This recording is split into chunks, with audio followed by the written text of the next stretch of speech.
Asking a lot of open-ended questions. I mean, is there a silver lining to Mike Schilt? It's his first full season. He doesn't have a ton of experience. At the very least, he gets more of that coming out of here for next year. Oh, absolutely. Oh, yeah.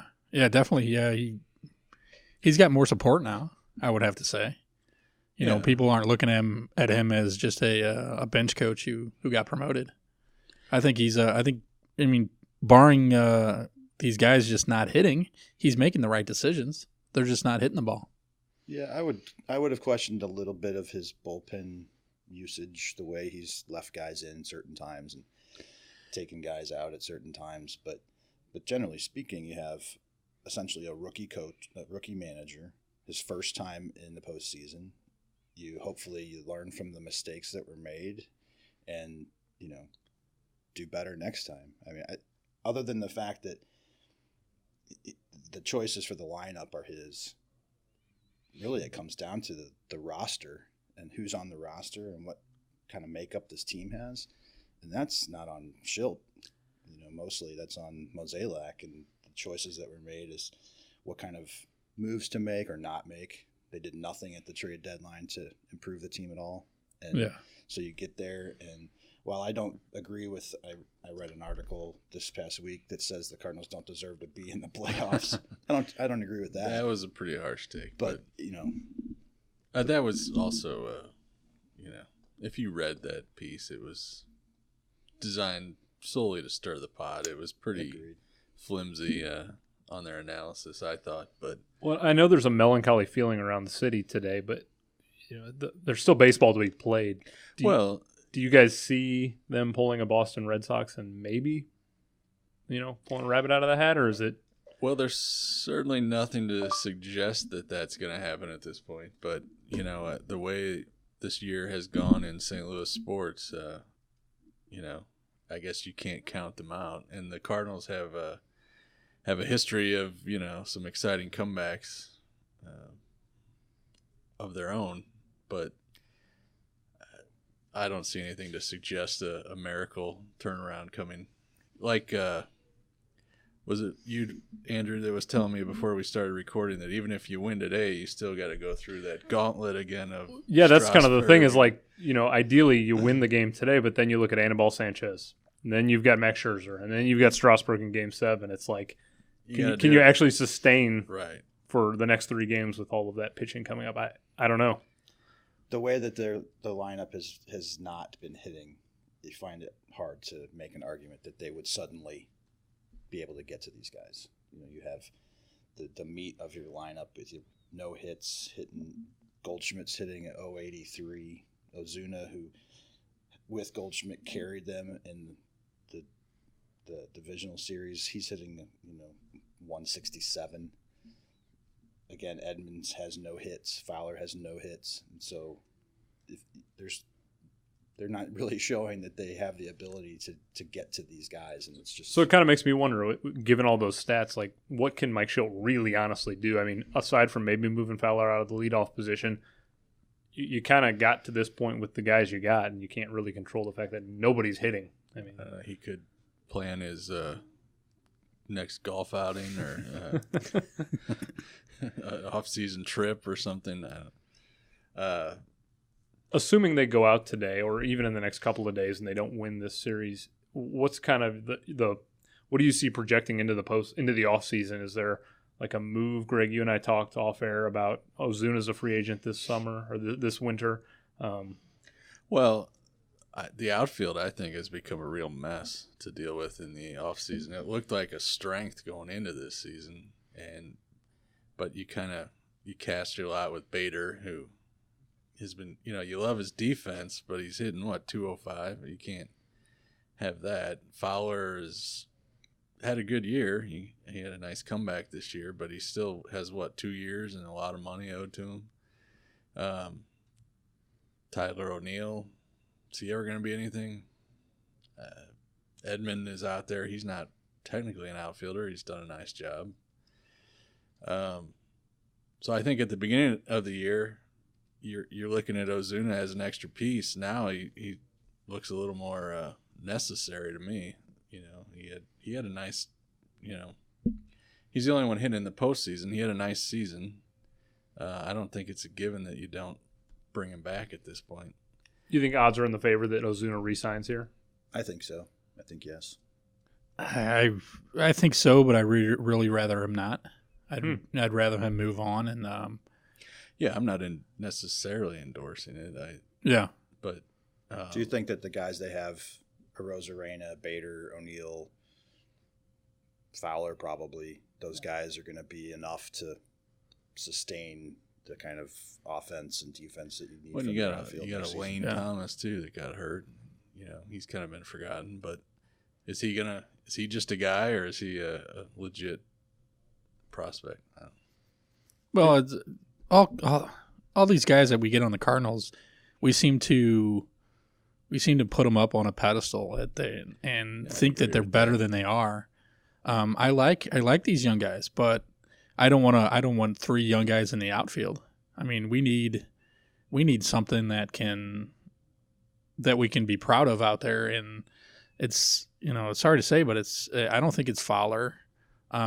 Martinez he's a great hitter, but his glove is nowhere to be found. Yeah, I didn't even mention Martinez. Yeah, and you put his bat and Bader's defense somehow together, you might have something. Yeah, exactly. But it's I'd like to think that the bats will come alive today for Game 4 here. But we'll see. Once again, with Martinez has 1/3 of your hits and he's only have 4 of them. There's something wrong. Well, if 4 is 1/3 of your hits after 3 games, it's exactly. I think that's not gonna be good. I think Mozeliak and Mike Gersh need to reassess what our outfield is, what our infield is, and then make some moves. Yeah, I agree, and that's also going to be made more difficult by the somewhat ridiculous extension you gave Matt Carpenter. What do you do there? Nobody's gonna take him on in a trade unless you eat all that salary. Yeah. Oh yeah. I think that really handcuffs what you're gonna be able to do, because if you want to keep Edman in the lineup, you're gonna have to put him in the outfield somewhere, because you're gonna, Carpenter's gonna be here, like it or not. Yeah, exactly. I guess the best you can do is hope for a Fowler-esque bounce back year next year. Yeah. Hope so, but yeah. But if you look at the guys you look at the bench last night, it's especially after Yadi's pass ball. Yadi those never go past him. I don't know how that ball got past him in, what was it, like the 3rd, I think. Yeah. And he put no effort into it, which kind of shows me that if he's not putting effort in, and he's the one that pumps this team up, or at least it seems like it, that I don't, you look at the whole bench and they're like very somber. Well, they're getting just destroyed out there. Exactly. And embarrassed. And how much of that's really on them? And, we're kind of discrediting the Nationals. That pitching is just unbelievable. They've certainly got a strong chance to win the World Series if they go in as hot as they are right now. Absolutely. I think if Washington wins tonight, they would be my pick to win the World Series, definitely. But you already picked somebody else. They're about to lose. They're about to get swept. Are you feeling as confident with your Astros pick, Greg? The Astros are looking pretty good. I'm still confident there. When I think back to why I picked the Cardinals and what went wrong, and I guess I thought this would be a closer back and forth long series. Our track record against against the Nationals pitching was pretty good. I thought, we'd put up a fight, and I thought we'd prevail in a long tough series. But man, it's reminiscent of the 2004 Red Sox beatdown that we endured, where it was pretty much over before you knew it began. Yeah, I know we focused a lot on the batting order, but in terms of Adam Wainwright, he's pitched some really good innings in the postseason. But do any of you think this is the end for him, or is he coming back next year? If it was my choice, I would offer him another 1-year contract. I would have him back. I don't think that he's necessarily going to end up, if he does come back starting 30 games for you, but I think his experience, his leadership in the clubhouse is something that they could right now kind of ill afford to lose. I think I generally agree with that. I'd see if he'd do a similar deal to this year where it was 1 year incentive laden. He hit a bunch of them this year, and good for him. But, where would they be without him? Yeah. Do you like how the rotation stacks up long term, just in general? I don't know. It just, when you look at it next to Washington or Houston's rotation, granted that they're paying a lot more. I don't have the facts in front of me, but they're paying a lot more for that rotation. But ours is nowhere, and I guess nobody else's is nearly that dominant. So it's hard to compare yourself to the very top. They beat them. Houston maybe. But you got to like Flaherty going forward, obviously. Hudson had a really good year. I think he's got a spot there. Miles Michaelis is signed. I mean, like it or not, Michaelis is here. Wainwright might be a nice compliment to that. If you could get Martinez back in the rotation next year, maybe suddenly you got something there. It's I don't know. Well, I don't want to leave too much doom and gloom, but for tonight specifically, predictions: is it over, or are they going to come back tonight and get a game? I'm going to say 5-2 Cardinals. Whoa. The Cardinals are 12-10 in elimination games since the 2000 playoffs. So there's really no way to predict based on those numbers. But I think they'll make it 13 and win tonight. The feeling has grown since we started talking that they've got at least one more in them.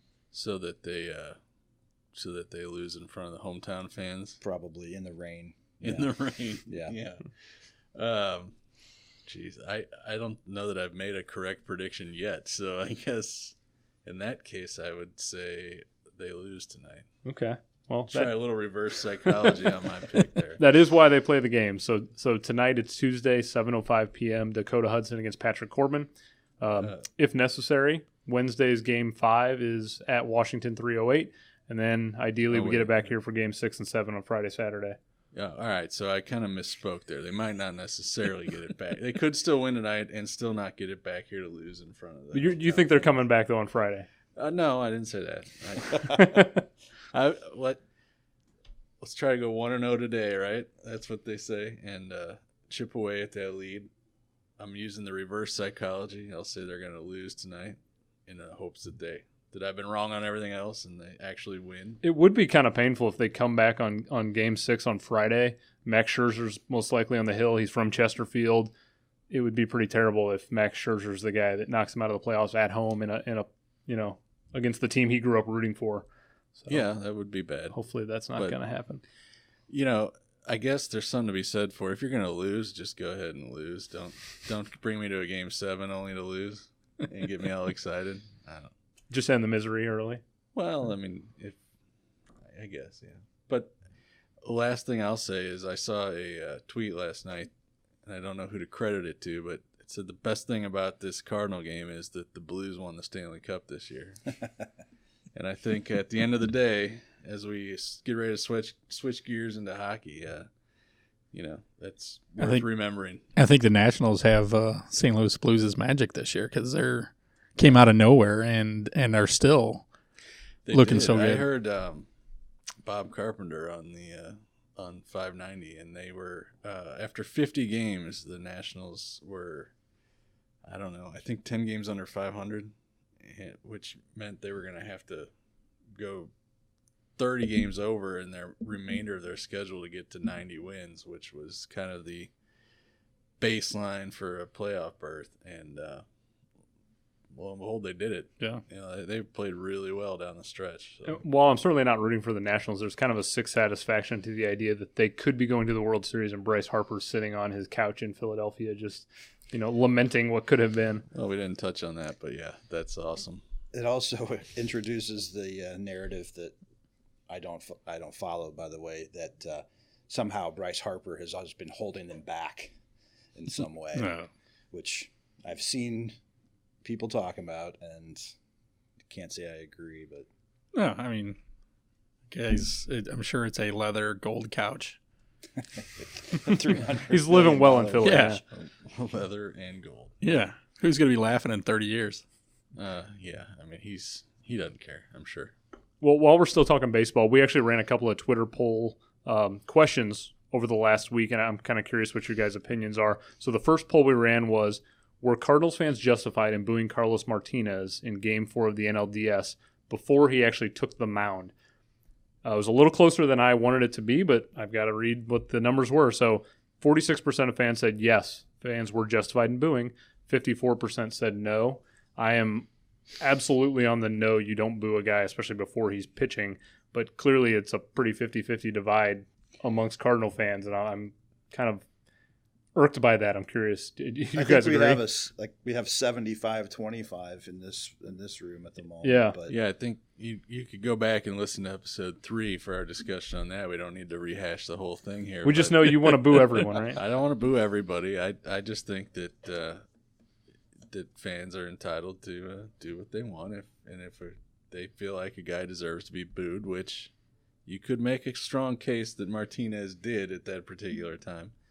I think they're within their rights to boo him. But, Dan felt differently. And Oh, yeah. Yeah, and I also think that, like you said, if Scherzer does pitch in Game 6, that he will probably get a standing ovation here in St. Louis. Yeah, there's your next poll. Yeah. Yeah, for what it's worth, Cardinal fans do tend to give standing ovations to pitchers against them that play well. And I don't want to get off on the curtain or on a tangent, but the curtain call is a bit overdone, I think, too. I agree with that. So maybe some fodder for your next polls, and we can revisit that. Good to know. Episode. Yeah. The other poll that we ran over the week was it was much more of a landslide, but it was who's the greatest of all time in Cardinals team history, and it kind of built upon episode 3 when we talked about Yadier Molina and how important he's been to the team. Albert Pujols received 22% of the vote. Yadier Molina received 11% of the vote, and overwhelmingly Stan Musial 67% of the vote. Clearly the people's choice for greatest Cardinal of all time. I agree with that 100%. Do you guys all agree that Stan's the man? Yeah. Oh, definitely. And actually looking at this, I would insert a couple more guys before Albert and Yachty. Yeah, me too. Bob Gibson, obviously. Oh, yeah. Bob needs to be on there. I've heard Hornsby mentioned. Yeah. Milt Thompson. Wait, I'm sorry. So Taguchi, the Wizard, Ozzie. Yeah, Ozzie does. I mean, probably not the GOAT in Cardinal history, but probably one of the greatest recognizable Cardinals. Yeah, but at the end of the day, I don't think there's any argument about Stan. I mean, just the length and the it's just, to me, it's not even an argument. It's his nickname. Yeah. He's the man. He's the man. And I'm of an age that Albert kind of comes to mind for me more than some of the others. There was a stretch when Albert was playing in St. Louis that when you look at the numbers just in that 9-10 year period, they were every bit on par with Stan Musial. I mean, he was trending towards that. And I think had he not gone to L.A., he'd be a lot closer in comparison to Stan than he is. I agree with that, but the fact is he did go to L.A. and he's not. That's right. And I think the first thing you would get as an answer from Albert Pujols is that he was nowhere near as great a Cardinal as Stan Musial was. Yeah, even when he was here, he would say that, and I think he'd say it now. Yeah, and I think that's a credit to Stan, the person, the human. Everyone in the town, just raved about how great he was. Yeah, I'd agree. Well, that will do it for our Cardinals NLCS discussion. Before we jump into the St. Louis Blues talk, let's take a quick moment to get a word from our sponsor. This is Emily from Office Essentials. Did you know that germs on hands can be transferred up to 7 times, making frequently touched surfaces in the office hotspots for viruses? And a virus can spread through an entire office in just a few hours. Some germs can even live for days on hard surfaces. So hotspots like door handles, keyboards, light switches, desktops, and even elevator buttons should be cleaned even more often. And don't forget about the kitchen. Break rooms have some of the germiest surfaces in the entire office. Sink faucets, microwaves, and refrigerator handles too. Office Essentials can help you protect your office from sickness this flu season.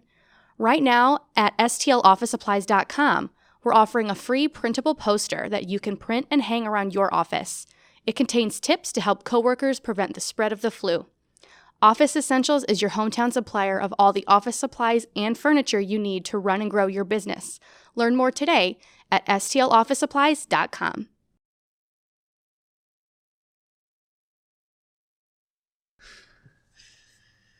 All right, during the commercial, we took a minute to play a quick game of musical chairs. So I got a couple of new voices on the mic. Greg is back behind his production desk, and Dan stepped out to grab a quick bite to eat.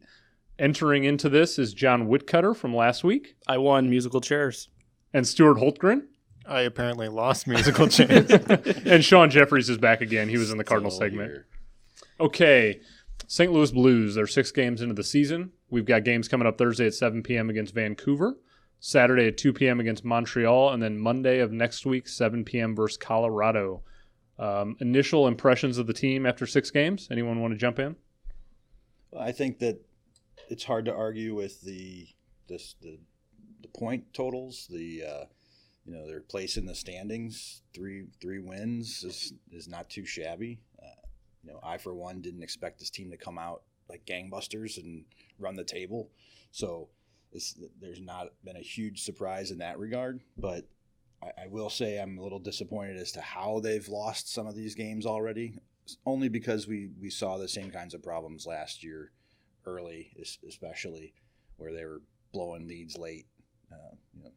The last two losses due to blowing leads in the third period, really. I mean, Montreal kind of just took over that game, but the same kind of a situation where you have a lead and then it just goes away suddenly, and that's not a good thing. Yeah, when was the last time that the Blues scored an empty net goal? I don't think we ever have. Ever.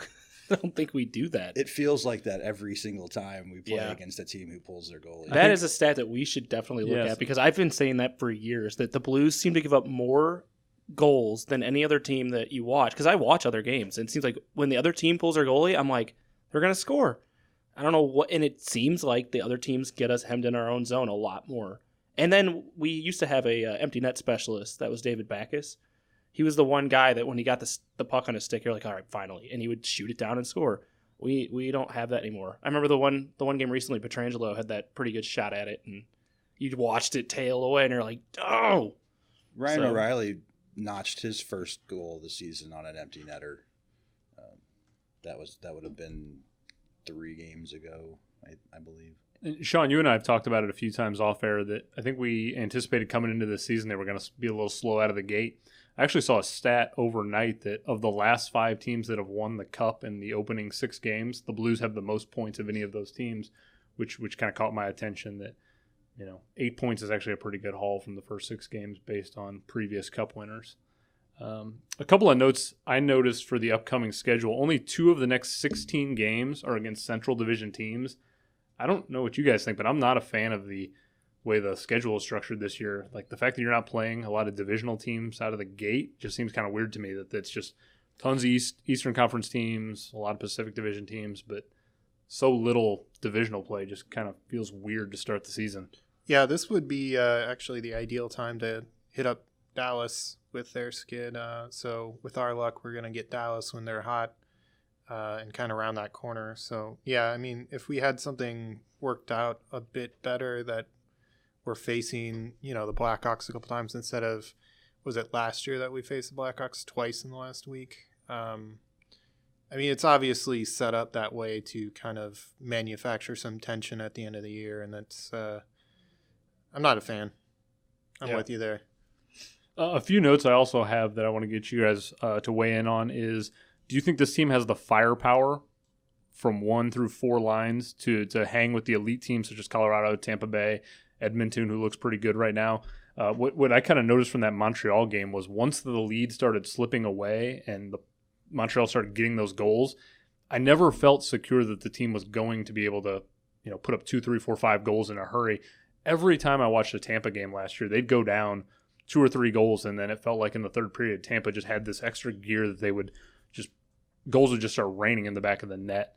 Colorado, I think, is the same way with that top line. I just don't think the Blues, if they're down a couple of goals in the third period, I don't feel confident that Tarasenko, Schwartz, and Schenn can go out there and just absolutely manufacture a couple goals.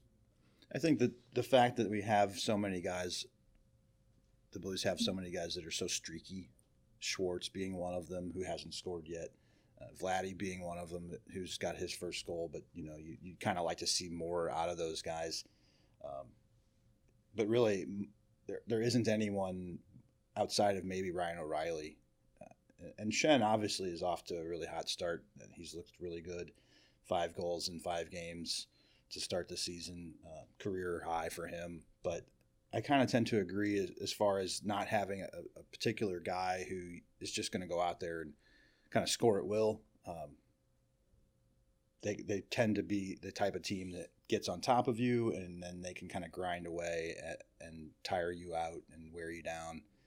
But I would tend to agree that coming back from being down 2 or 3 goals just doesn't seem to be, in their skill set right now. Yeah, I don't.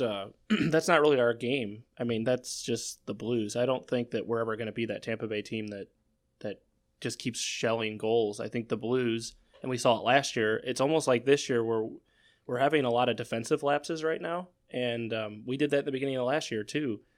And it was when we finally started cleaning that up that we don't have to get a 5-goal lead. The Blues are fine with usually a 1 or 2 goal lead, and they just grind the other team out. I would say we are deep. We're just not deep with just game-breaking goal scorers, but we're deep with skilled players that know their role and have shut down players like a Steen who took that role. So when we get on that streak where we're gelling defensively, and hopefully Bennington or Allen will be playing solid enough where they're making the saves they need to. That's all we need. We'll win games. We still have the guys that can score goals. We're not going to put up 5 goals every game, but we don't have to. We'll win the 3-1 games or the 3-2 games or the 2-4 games.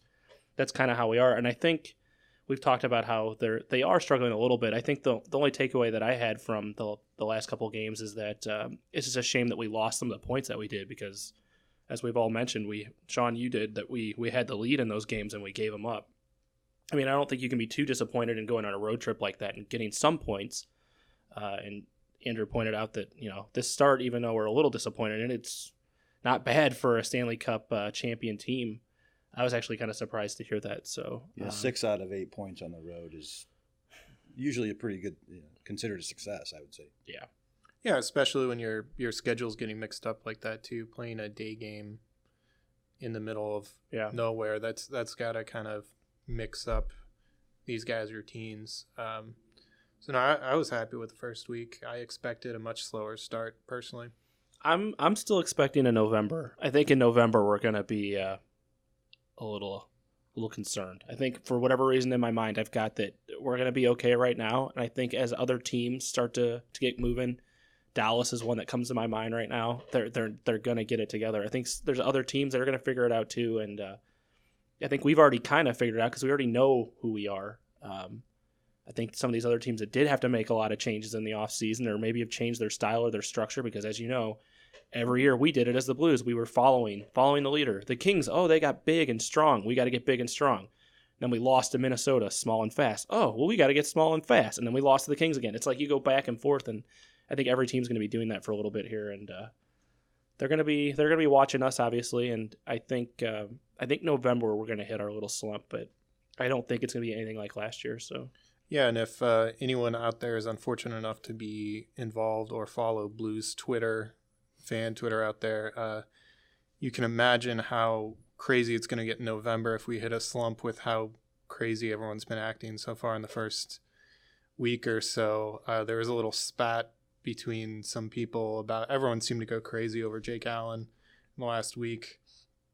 It's just unbelievable how a guy who did what he did last year, kind of putting aside his pride and becoming that backup guy is, I mean, he won a cup, and I'm not the biggest Jake Allen fan, but I think he could win 3 cups in a row, and there would still be a large portion of the St. Louis Blues fan base that would absolutely hate him.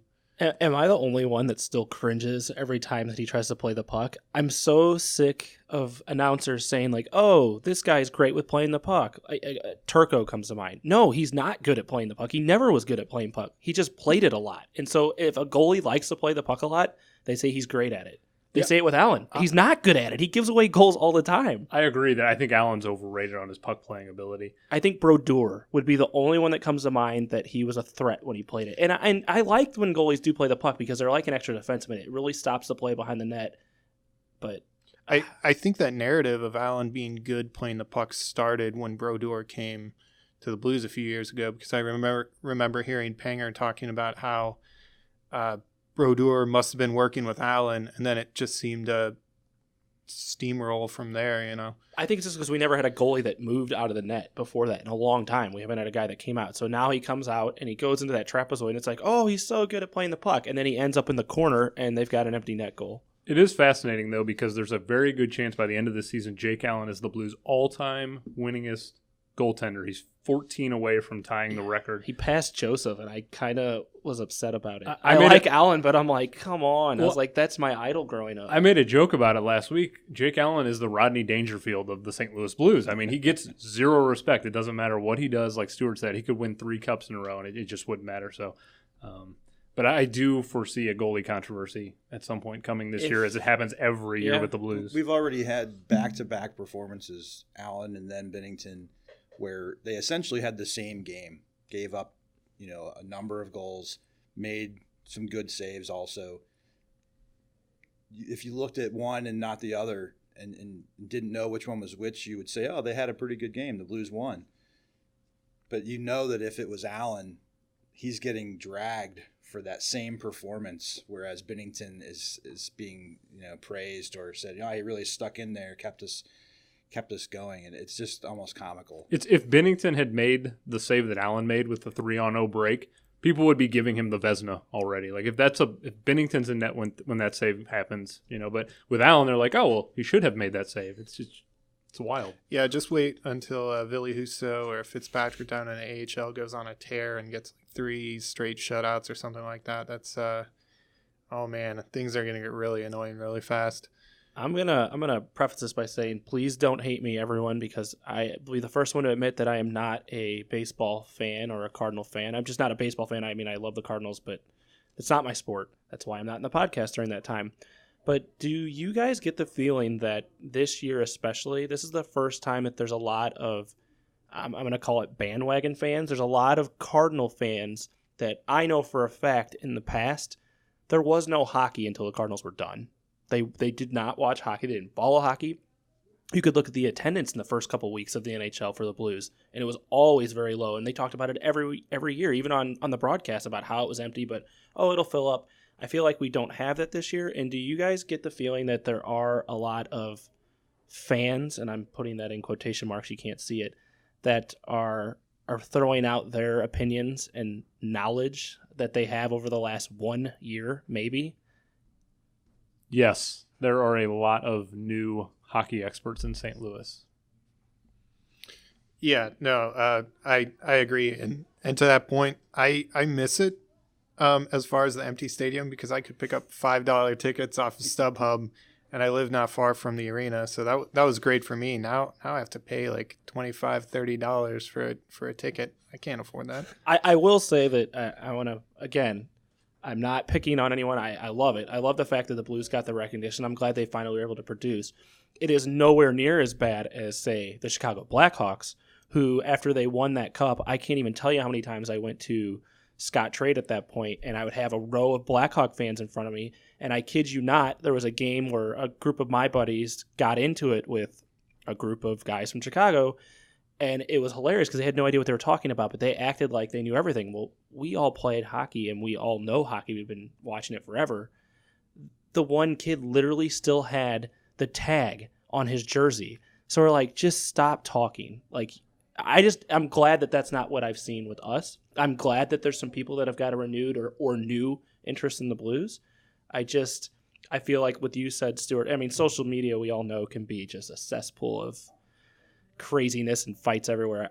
I'm glad that it hasn't gotten to that point yet. I'm just concerned that there's going to be a lot of back and forth with people that really don't know. I think that could be true, but I also think, to kind of flip it on its head a little bit, that while none of us in this room are new fans, this sort of what you're talking about, the atmosphere sort of gives us an opportunity to do something like this podcast. No, absolutely.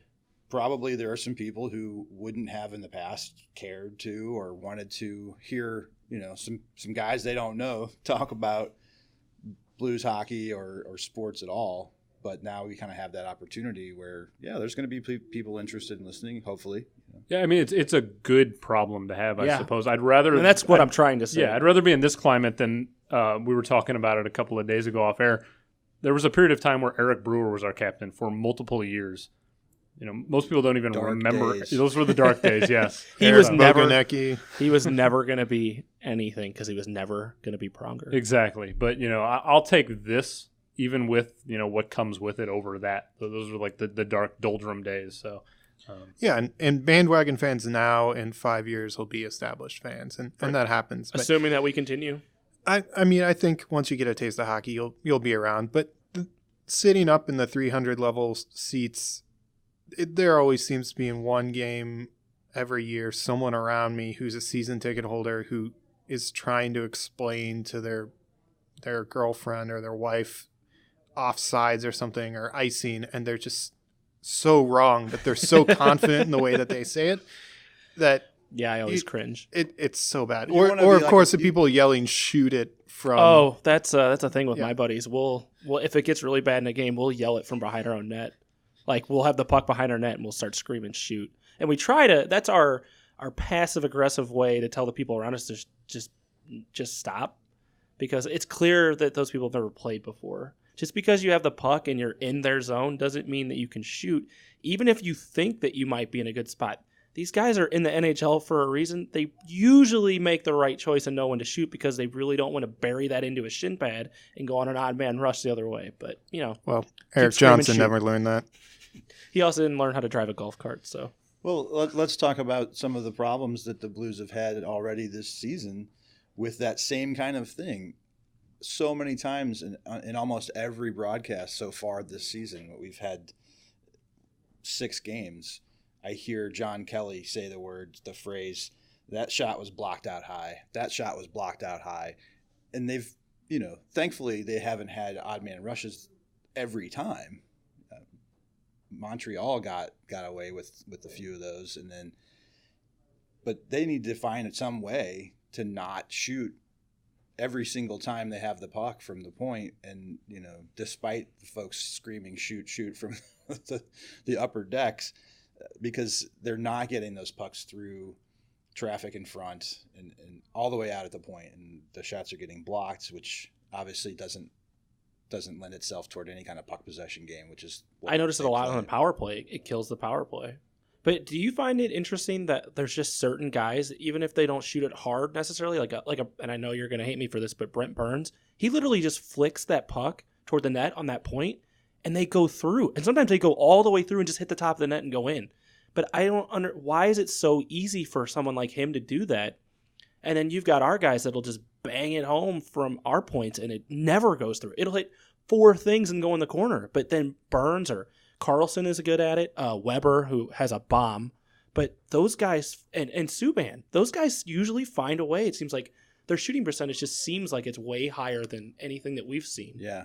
So too many times I'm watching a Blues game and the puck's being shot high and wide, or hitting a defenseman out at the point, and you just kind of makes you wonder, like, what's going on that those guys can't get that same kind of, whether it's puck luck or skill. Right. I think Parayko has shown a little bit more of that as his career has gone in, but I still want him to shoot. That drives me crazy, seeing those shots blocked, and credit the other team to a degree, but make better choices about when you're firing the puck. Yeah, I think Parayko's too nice. I think he, in the back of his mind, knows his shot's hard, and he's hit a couple guys and felled them like a tree. I think I almost see it like it's like he sometimes hesitates. He needs a little nastiness, some of that pronger. Yeah, I wish he would. I think he could be he already is good, and I haven't seen anything this year that takes away from that, but I want him to shoot more. Slap shots more. Yeah, I mean, we could talk about the Blues all day, but we're going to pull back a little bit. A new segment we're going to do for our St. Louis Blues talk is we're actually going to go around the NHL and do our good, bad, and ugly. So quickly around the table, What's your takeaways, the good, the bad, and the ugly from the league that was? I'll jump in real quick. My good to start off with is James Neal. 8 goals so far this season. He already has scored more than Lucic scored last year. So I know Calgary fans are thrilled about that. He's already almost scored more than he scored last year. Yeah, what did he get, 10 last year? He had 7 last year. 7 last He's year? already, so he already did. Yeah. So he already did. Yeah, James Neal, who's going to win the Art Ross this year. Okay. To be fair, 6 of those 8 goals were on the power play, so there's kind of a caveat. Still to that. counts. Yeah, I mean, when you're with McDavid, he could probably just bounce it off your ass. Timeout. Are you saying that maybe that's why Maroon had his best numbers too? Ding ding. Or with Taylor Hall, out there. But that's my good. My bad's going to be a Dallas Stars so far. I think other people will probably get into that a bit more. And my ugly is going to be Jack Hughes being a total bust of a draft pick. I cannot believe, looking at his numbers, that's happening. He just put him up there with Yakupov right now and Eric Johnson as the biggest busts in recent memory. Rick DiPietro. Hey, before he got smoked by Johnson, he was okay. He was just glass. But, yeah, he died. How about you, Sean? As far as good goes, I would have probably thrown out the Oilers cruising with new coach. They seem to be finding a way to win, which I'm not a fan of the Oilers per se, but, McDavid has suffered so long already in his short career with these teams that they think they're building around him, and they've been just terrible. So it's kind of nice to see them having a little success. But I wanted to mention, talking about power play goals, as far as good goes, Buffalo Sabres have a rookie forward named Victor Olofsson. I'd never heard of him until I saw this story. He's got 5 goals on the season, 7 in his career. I guess he played a few games last season. And the reason that it's noteworthy at all is because all 7 of his goals, his first 7 goals in the league, have been power play goals. First player in NHL history to open their career with 7 consecutive power play goals since the stat started being kept in 1933-34. So I thought that was pretty cool. Good for him and the Sabres. Yeah, they need it. They've been hot. They're kind of doing exactly what they did last year, so there's a bit of a fool's gold. But last year I thought it was because of O'Reilly. They had a chip on their shoulder. But I don't know what that is, the chip on their shoulder that they didn't do as well last year. It's a good question. Sobotka had his first point of the season, I think, yesterday. Yeah. He still plays? We'll talk about them probably in the bad column later this season. But as far as bad goes, I'm going to go ahead and throw the Blues losing their last 2 third-period leads out there. A trend that I don't want to see. We saw it last year. I don't. It's hard to watch a game lose it in the last 30 seconds. It's just tough as a fan, and that's bad. Ugly. I would have mentioned Dallas, but I have to mention the Devils. One of my picks to succeed this season, and so far 0-4-2. They lead the league in goals allowed. I think they're last in row, but it's a little early to keep track of that, I think. But even so, we kind of all thought the goaltending would be suspect, but they've not been able to really do anything right at all. So that's my ugly for the first week. John? I'm gonna take Edmonton for my good, and the only reason I'm gonna say that is because it only took them 28 first-round first picks to finally have a team that's been good. So I'm happy for the people of Edmonton. They almost don't even deserve Connor McDavid with the amount of first. I mean, they only had like 28 of them. I don't know what the real number is, but 28 sounds about right to me. So I'm gonna just keep saying 28. I'm glad to see they're doing well. McDavid's always fun to watch, and that team is fun to watch. So I'm glad they're having some success. And honestly, as much as I like to rip on the Canadian teams, man, when those Canadian teams are rolling, it's fun to watch those games because their fans are rabid. They get into it. Even a regular season game gets loud, and so good for them. Bad. Dallas was my first thought because, as you guys have mentioned about some of the other teams, I kind of had them picked a roll. I am not going to put them as ugly yet because, again, there's nothing there that I see that is glaring. They have everything they need, so I don't think they're gonna crash. Ugly. About a week ago, I would have put the Sharks. I've seen a little life out of them lately, so I'm hoping that they're gonna come back from that. So I'm not gonna put them in the ugly. I'm gonna put the Sharks in between bad and ugly as a little extra. It's that Patrick Marleau that kind of. Yeah, and then I'm gonna go with a lot of you guys on the ugly as the Devils. Apparently, as Stuart said, their first round pick was a bust, and he might as well just go wherever he wants to go. But it was the first 4 games he had no goals or no assists, and I have to apologize because I didn't get to watch a lot of hockey this weekend. I don't know if he's put up any points. No, he was a minus 0 points. Yeah, he was a minus 4 or 3 in 4 games. So obviously that hasn't gotten any better. You could say the entire Devils team has underperformed. I didn't expect them to be a winner. Dan, you had them going all the way to the finals, and yes, Dan is back from his lunch, everyone. But they're better than this. I mean, they had some pieces they picked up, and a lot of people had them as a dark horse or a team that was going to surprise some people, and they are for the wrong reasons because they're ugly right now. Yeah. Oh, sorry.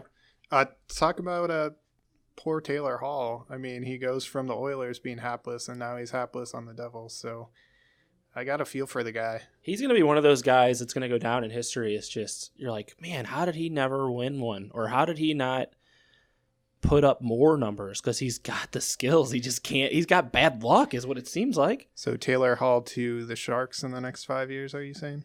Grow out that beard? How exactly are they going to do that when they have, 3 defensemen that are making like half their salary? You know who he reminds me? It was for a while there was Marian Hossa. You remember where he bounced every year to a different team and they kept losing? It was like Pittsburgh and they lost to Chicago, and then Chicago and they lost to Pittsburgh or Detroit. It was something like that. I think it might have been Detroit, but it was just like, what the heck is going on with this guy? He can't win. And then finally he won, and now he lost because he can't play hockey because his skin is apparently allergic to everything. It's just the guy has bad luck, and I think Taylor Hall has just got some bad luck. Yeah, I mean, the season's so short, so I'm not going to say a whole lot of stuff that's going to be a revelation to what's already been said, but my good is the Edmonton Oilers. I think Connor McDavid's a lock at this point for the Hart Trophy and the Art Ross. He's got 4 goals, 8 assists through 6 games. I had doubts about the goaltending in Edmonton, but Mike Smith looks really good. Whether or not he can hold that up for the course of the season, I don't know. And their backup, Mikko Koskinen, he's 31 and he's only played basically a full year in his whole career, so not necessarily the most confident backup goalie that I Where does he think come from? He played 1 year with Edmonton last year. Yeah, I do remember him playing last year. His previous experience was in 2010. He played 4 games with the Islanders, so he had about an 8-year stretch out of the NHL. He kind of reminds you of like a Tim Thomas. It's like, where did this old guy come from? Exactly. I mean, 31's not old. I mean, that's Right. younger than me, but in the NHL standard, usually by then you see a goalie. Yeah, it's rare for a 31-year-old to kind of basically be a rookie. If they keep having success like they are now, I could see them in the market trying to make a trade for a goaltender at some point. Yeah, Mike Smith's one of those goalies who, in my opinion, is a head case, like the biggest of head cases. And we've talked about how goalies kind of are. I don't think most of them would deny that. When they're rolling, he's good. But if this things start going downhill for Edmonton, you're going to see him start flipping nets or throwing sticks because that's what he does. He's a regular season goalie. I mean, like he tends to do really well. He did well with Calgary last year, and then the playoffs come around, and then they fall apart. Yeah. It's sad, but yep. I still think the Oilers have enough to make the playoffs, and we as fans deserve to see Connor McDavid make the playoffs. It always fascinates me that, like NBA, which I'm a big basketball fan, you're almost guaranteed every year to see the stars play. It's what we as fans want to watch, and the idea that Connor McDavid isn't in the playoffs every year is a real detriment to us, the fans. So I'm really hoping that Connor McDavid makes the playoffs. I'm going to jump around. I'm going to go to my bad last because I think that's going to upset some people. The ugly, I've got the New Jersey Devils as well. They're the only team without a win, okay? They're worse than the Ottawa Senators. Just let that sink in for a second. The New Jersey Devils are that bad. Jack Hughes doesn't have a point. Their goal differential is minus 16. That's 6 worse than the next worst team. So they are terrible right now. They're already in the lottery for the number 1 pick, Alexis Lafreniere, who's going to be the number 1 overall pick kind of by consensus right now. So yeah, I think the Devils are absolutely terrible. I had them as my dark horse team, but I also thought that they could be just a complete train wreck, and they seem to be heading that way. And then to the bad, I'm going to kind of prepare myself to take some punishment, but I've got Jordan Binnington as my bad and the rest of the Blues defense. Okay, it's not just on him, but the idea that Jordan Binnington is this elite goalie has to end today, okay? His numbers right now, he's got an almost 3 goals against average. His save percentage is .910. His postseason numbers last year were 2.46 goals against with a .914 save percentage. And Jake Allen's career numbers are 2.54 goals against with a .91 save percentage. All that tells you is Jake Allen and Jordan Binnington are basically the same goalie right now. If you kind of wash out that 4 or 5 month stretch that Jordan Binnington had in the regular season, his postseason wasn't that spectacular. He's trending down. Teams have tape on him. I have to burst that bubble for everyone listening. Jordan Binnington is not the savior, okay? Are you saying that there's a goalie controversy in St. Louis already? Yes. I wish we were videoing this because I want the people to know that all 3 of us are just staring at him right now with daggers. So I can't even look at you right now, Andrew. I'm so upset with you. Don't speak for me because I 100% agree with Andrew on this. If anyone's listening and they're going to come at Andrew, you got to come at me too because I remain to be convinced. Yes, 16 wins in the playoffs by a rookie, fantastic. Stanley Cup, it will always be like probably my greatest memory. Probably bigger than my kids. I can say that because Kelly doesn't listen to this. I was gonna ask, but he has everything to prove to me. Still, there's just no way that I'm anointing him. Where he makes the same kind of plays and saves that Jake Allen makes, and Jake Allen is expected to make them, whereas you already hear national broadcasters, our local broadcasters, just can't say enough and can't exclaim loudly enough when he makes a save at how fantastic and amazing he is. That's just I blame the announcers for that, though.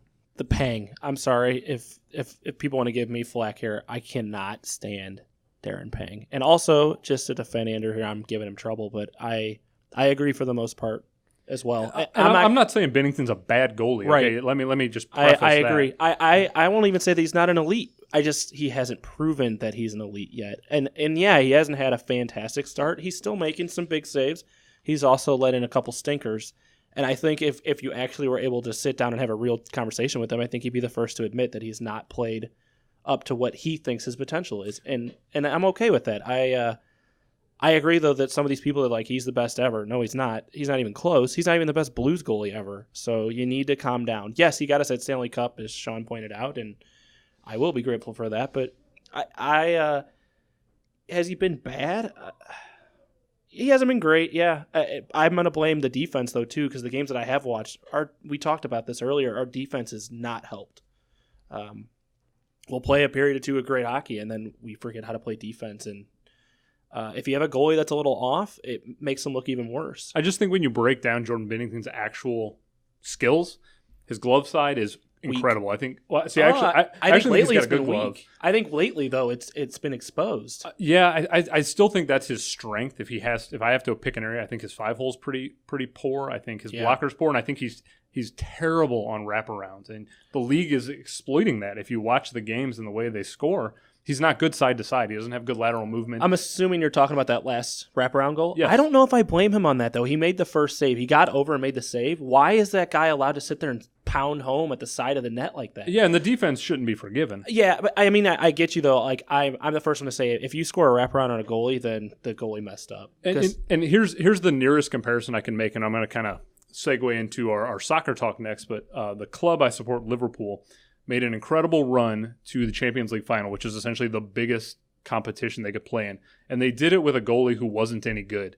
Okay, they almost won that game and became the best team in Europe with a goalie who wasn't any good. Had they won that game, they'd still have a goalie who wasn't any good. And then they went out and they upgraded and they got the best goalie in the world. So all I'm saying is the Blues won a cup and they have a good goalie. But if you put Sergei Bobrovsky with this Blues team, or Carey Price, they're even better, okay? It's not the Binnington. Yeah, bad, I mean, I agree, but under the salary cap structure, obviously, it can't happen. Right. Look at Detroit. The Detroit Red Wings, when they had their run, they had goalies that were not good, and I said it all the time, and no one wanted to listen to me, but we kept cherry-picking their goalies years later, and they were terrible with us. Well, we cherry-picked all but their best. I mean, I'll disagree with one goalie. I mean, Hasek played on them for 2 cups.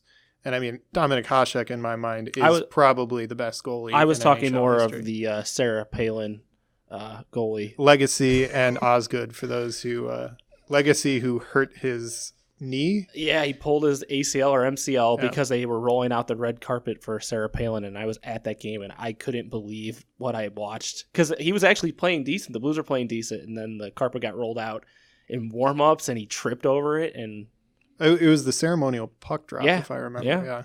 Yep. So before we get away completely from hockey, and since we're talking about Blues in the past, I just want to mention interesting note, Chris Stewart, former Blue, had not been in the NHL, I don't think, last season.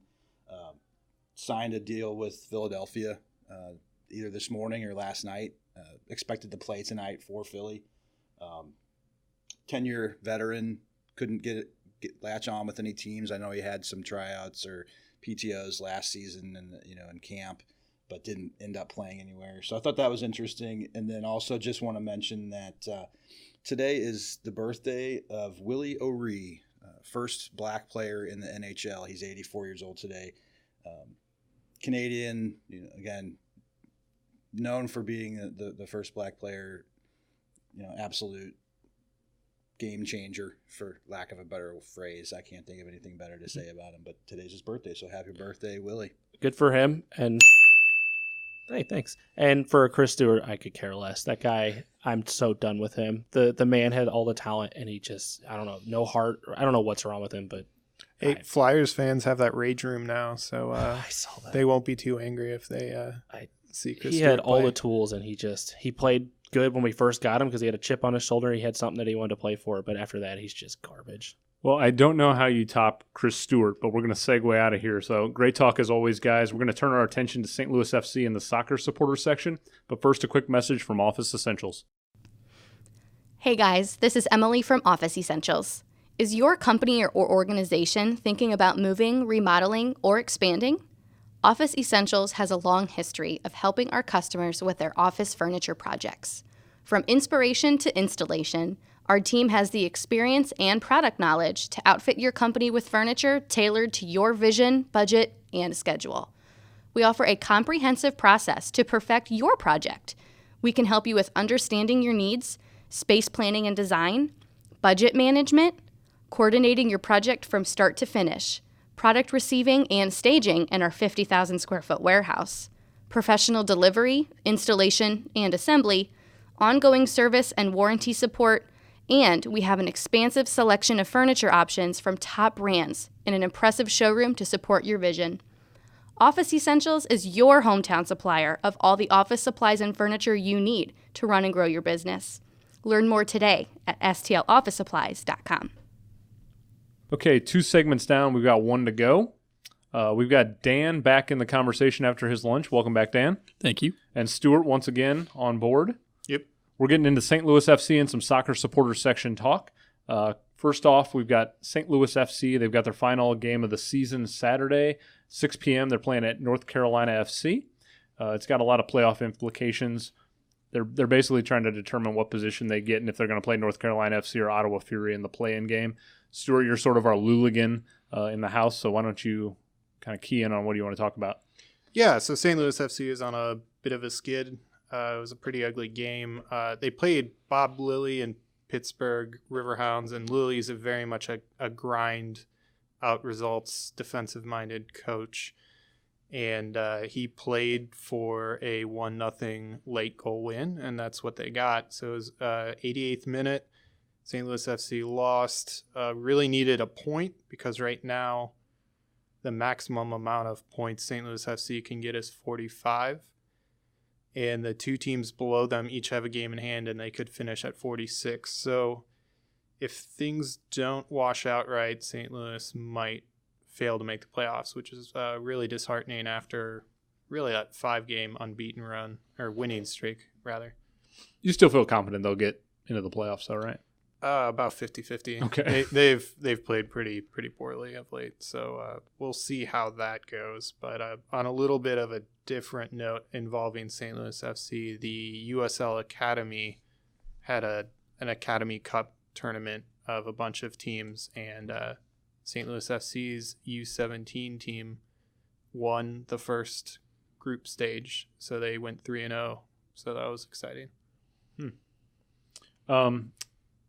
we're going to quickly kind of transition from just STLFC. Dan and I are both Liverpool supporters, and it's worth noting that this weekend is probably the biggest game in club football, arguably up there with Real Madrid and Barcelona in the El Clasico. You've got Manchester United versus Liverpool. The game kicks off Sunday, 10:30 a.m. It's at Old Trafford. For those listening that aren't totally aware of just kind of the magnitude, I'm going to set the stage. So Old Trafford is the largest club stadium in England. It's got a capacity of over 75,000. And the distance between Liverpool and Manchester is 35 miles. So just to kind of put that in perspective, this rivalry gets compared a lot to the Red Sox and Yankees.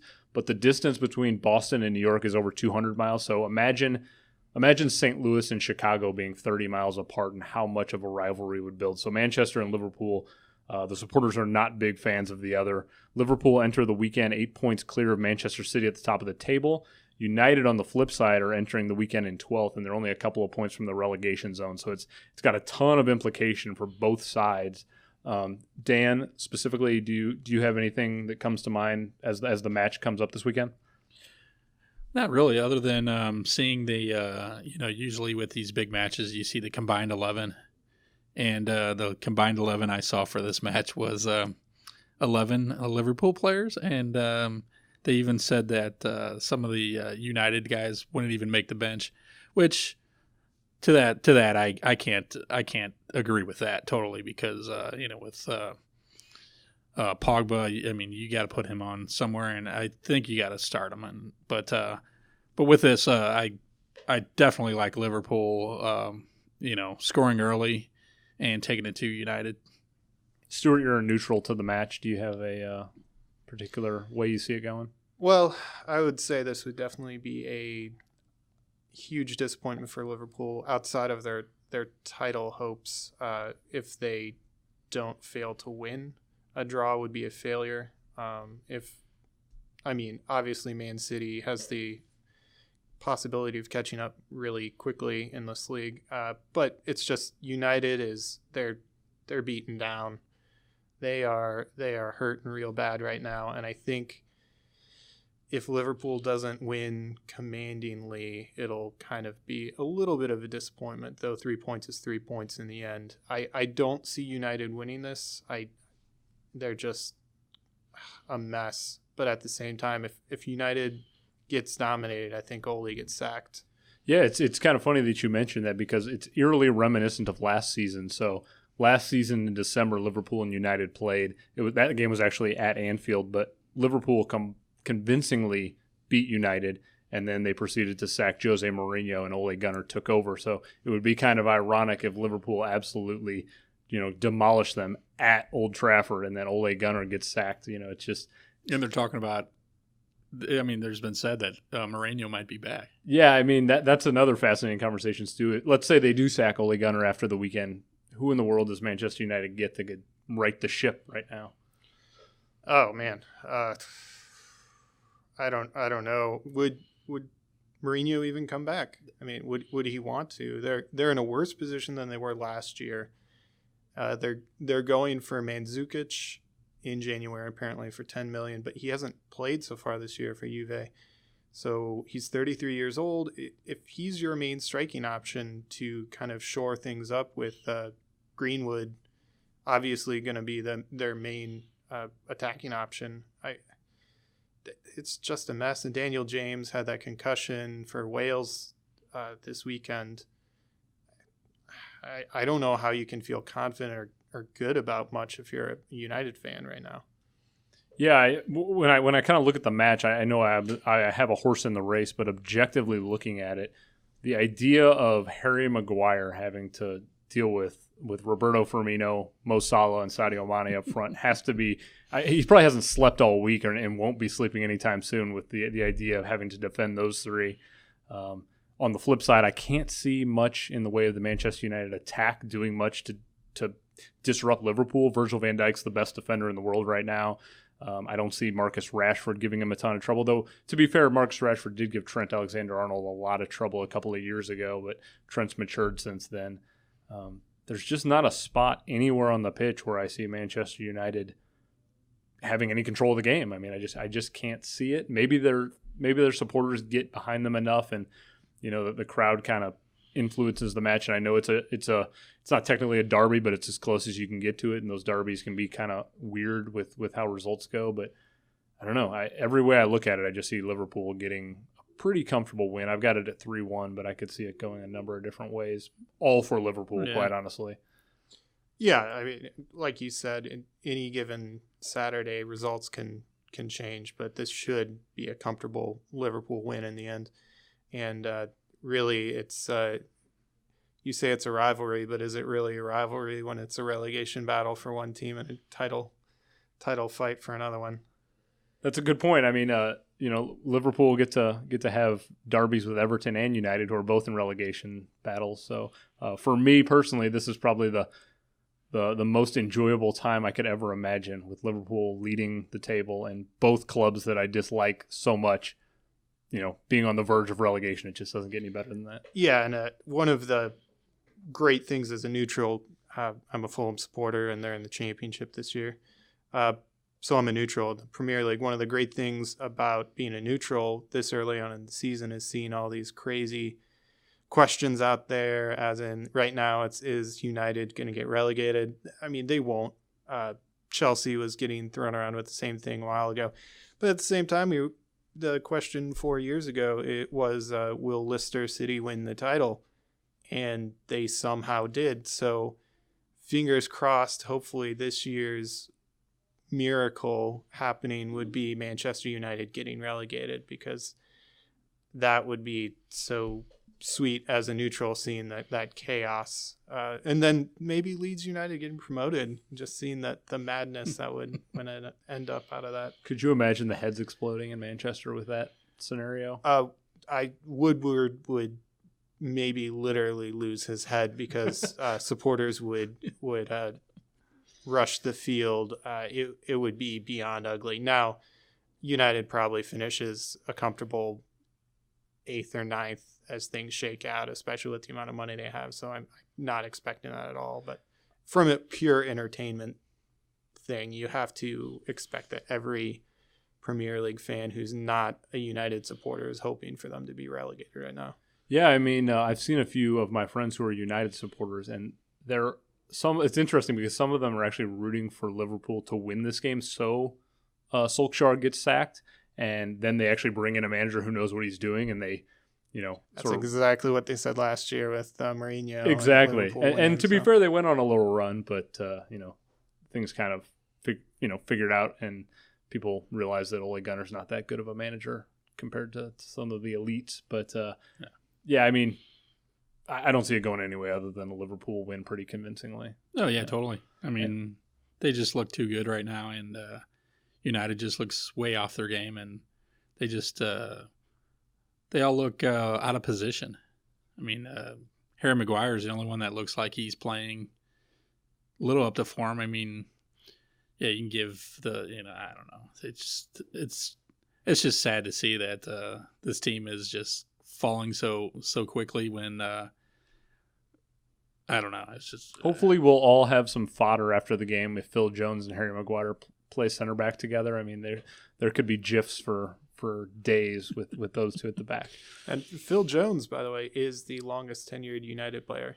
Oh wow! Yeah, that says just about everything right there. Active, longest tenured, of course. I would like to say that that these teams that were brought up this year are looking so good. I mean, I'm getting his name wrong every time. But Pookie. Yeah. Norwich looks. I mean, it's fun to see that these teams can come up, and once again, being relatively new to watching Premier League soccer, it's refreshing to see that that teams can cycle in and out and make for such a better watching experience. And Stuart, you had mentioned you're a Fulham supporter. Do you want to talk about what they've got coming up this weekend? Yeah, well, actually, off the top of my head, I'm trying to remember who they are playing, because they're playing the 19th. They played Charlton last week, so let me just see real quick, because I'm being a terrible fan right now. It can be hard keeping up with the championship. There's just so many matches compared to Premier League. Yeah, there are. It's but of interest, Fulham Fulham's local St. Louis connection, Tim Ream, did captain. Oh, they're playing Stoke. Oh, yeah, it's away at Stoke. That's always an interesting picture. And Stoke's a mess. So Fulham wins this weekend, as they should, because Stoke is near the bottom of the table. Stoke's likely going to have their manager, Nathan Jones, sacked. So anyways, Tim Ream from St. Louis captained the U.S. national team in the second half of their victory over Cuba, so that was always fun. And another St. Louis local, Josh Sargent, scored his third international goal for the U.S., so first competitive one, so that's exciting. So Fulham right now needs a win to get into that playoff position, top 6, so cautiously optimistic. Yeah, I think they've got a good chance to come back up next year. I mean, they've got a good infrastructure there. That should just about do it for this week's episode. Be sure to like, rate, and subscribe to the channel so you never miss an episode in the future, and we'll be back again next week. Episode 4, Smash the Like.